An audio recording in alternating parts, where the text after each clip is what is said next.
Hey there internet, what's happening out there on YouTube land? I'm up in the loft and I'm in the mood for doing another video. And I could be doing something really serious that's actually really helpful to serious modelers out there and highlight something like the all-new Bachmann Dancehall brake van. You can see two of those there behind me.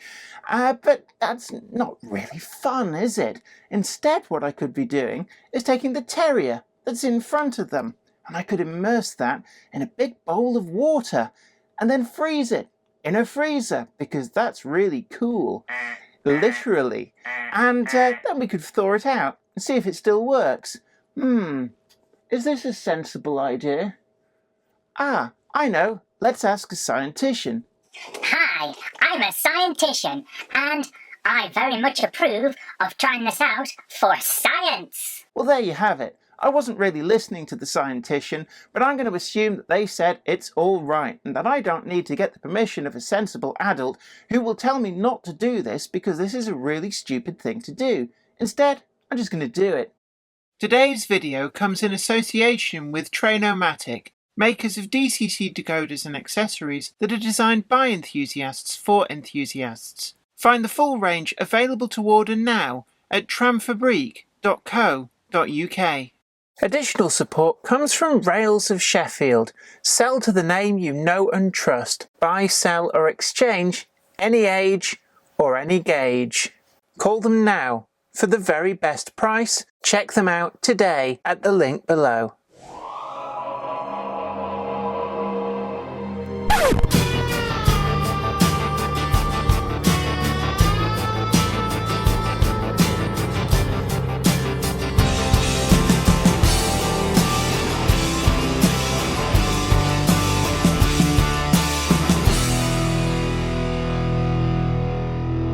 Well, here we are. We've got our little Terrier here, and this is a Hornby model, but it doesn't have sprung buffers, so we're going to have a little experiment with it. First of all, might be a great idea to check it actually works. Wouldn't that be embarrassing if it didn't work at the end because we hadn't checked whether it worked at the beginning? Success! It works in both directions, and that bodes well, so there we are. Nice. So I've had this locomotive running non-stop for about 30 minutes now, just to make sure it's really well run in. And the only possible reason for that is just really to pad out this video and make it seem more interesting than it actually is. So we're going to stop that now, and we're going to turn the power off, just to make sure. Safety first. I've then had a rummage in the Cupboard Monkey's cupboard, and I've found the skankiest Tupperware that I could find. I think there was something said along the lines of, "You're not using my good stuff for this rubbish." So there we are, and I'm going to put that little poor Terrier locomotive in there. Perfect fit. We can even get the lid on as well. And as it happens, I'm going to be using the beverage of choice for flooding this and freezing it. Luckily, I've been relegated to drinking water, so that's going to work out just fine. And I'm just going to pour this in now. Oh dear, look at that. It's going all over the carpet.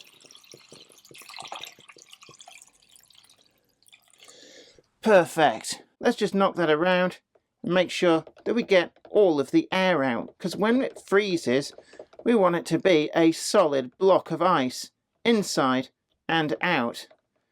Nice. Now we get the lid on just to make sure that we don't spill anything on our way downstairs, because again, safety first. I learnt that from a scientician. We've come downstairs and we found a freezer. It's called that because it freezes things. Don't say that this video isn't educational. And what we're going to do is we're going to put our train in the water, in the Tupperware, in the freezer.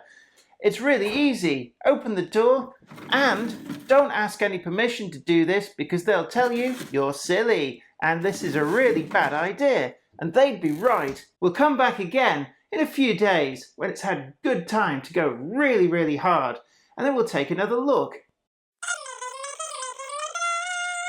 It's been a few days now, so we're going to go back into the freezer and we're going to see what's happened.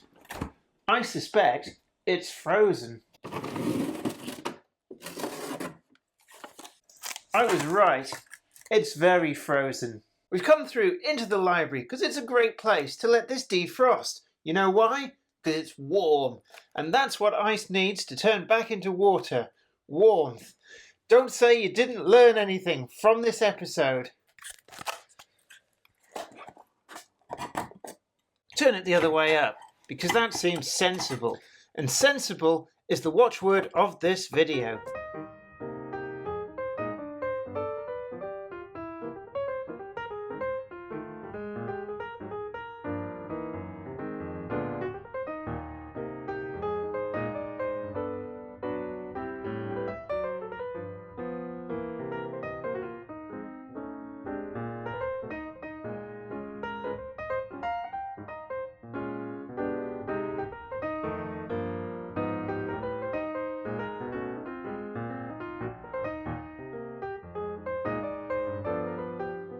It's time for the big reveal. As you saw in the time lapse, it has finally thawed out from its icy tomb, and then I went and put it on a tea towel overnight just to mop up any extra bits and pieces of the water, as any ice that might have been left inside the locomotive thawed out and melted. And here it is. So actually it still looks just like a terrier. In fact, there's only a few signs really that it's had something untoward happen to it.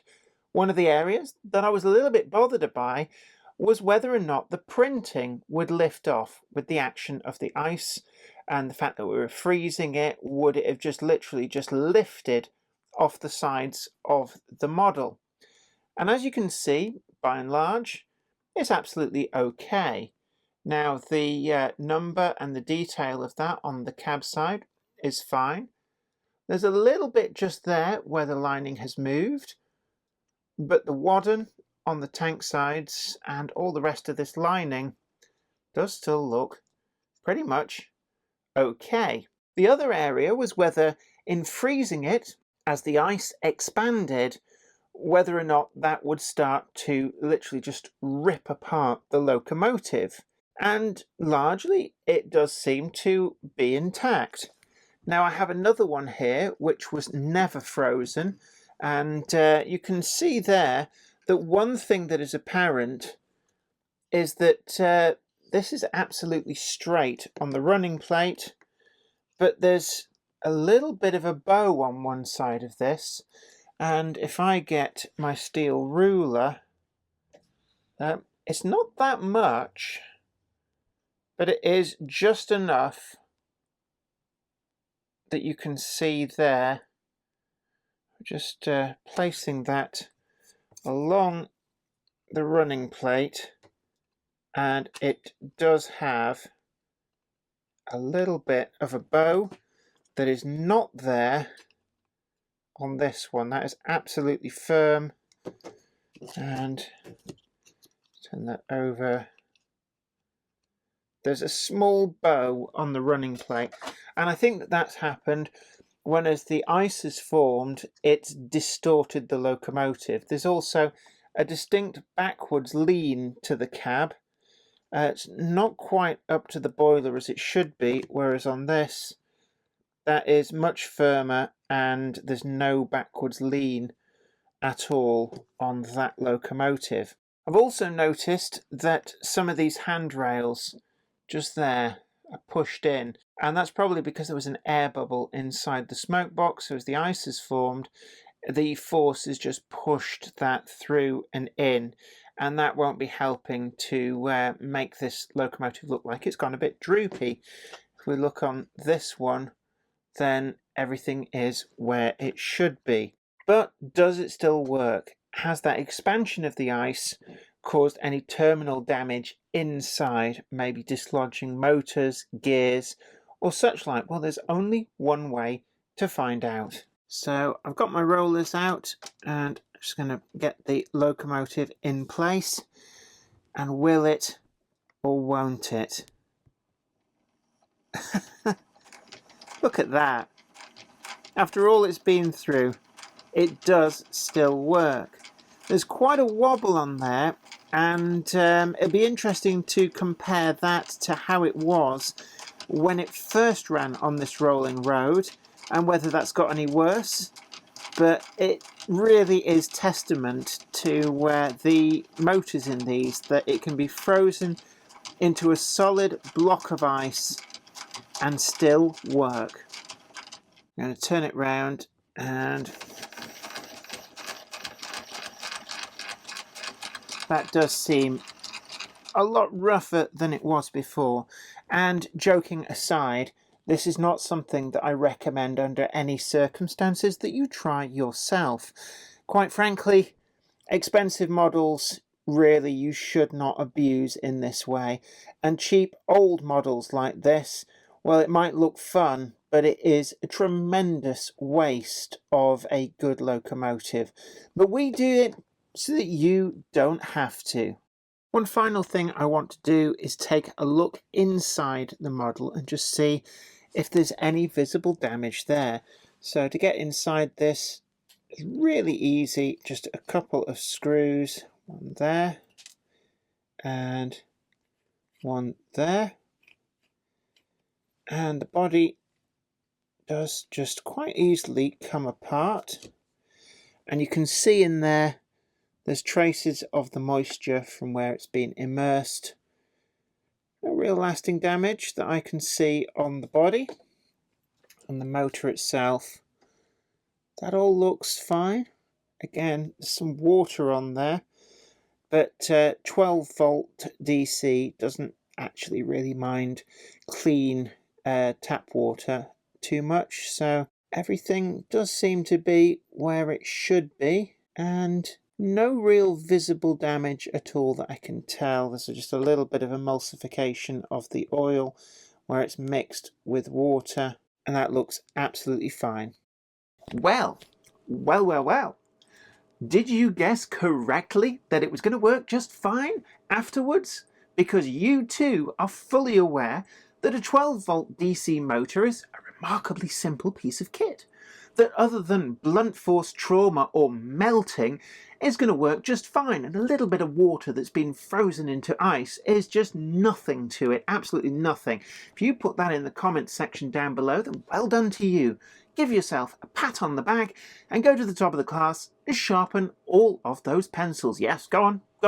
Now sharpen like you've never sharpened before. And for those one or two people who had a full-on sense of humour bypass, thank you for your comment. It was really great to have something to point and laugh at.